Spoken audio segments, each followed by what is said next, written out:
Ang pagkakahirap mag-vlog ng nag-iisa ay nakita nyo naman at baliktad pa ang camera.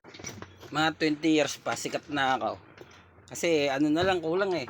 980,000 followers na lang at hindi pala, 980,070 ang kulang para maging 1 million na. Ay malapit na tayo sumikat, mga 20 years pa. Tiyaga-tiyaga lang. At Just for Fun is back. Andito na naman po si Just for Fun. Magbibigay na naman po ng isang magandang Just for Fun words for tonight. Hindi na for today. Tonight na kasi gabi na eh. At bago natin i-reveal ang ating Just for Fun words for tonight, ayan, mag-follow, like, and share ka na mga friends. Ito lang ang masasabi ko mga friends. Kailangan, pag friends kita, supportado mo ako. At ayan, kinakabit na natin ang ating Just for Fun words. At ito naman just for fun words lang naman. At kung ikaw ang tinamaan ay sorry naman. At ito na, malapit na matapos. Kinakabit na natin ang ating just for fun words. Ito na ka naman, pag ikay mag-isa na nag-vlog, ang pagkakahirap din.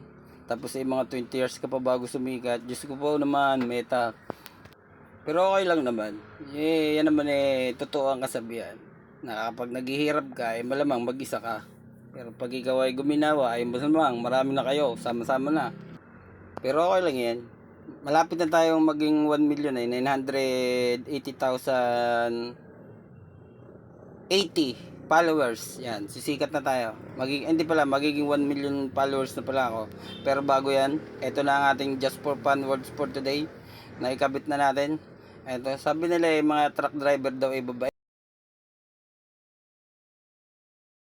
Nyo naman sa mga truck driver mas importante ang kape kaysa sa mga babae.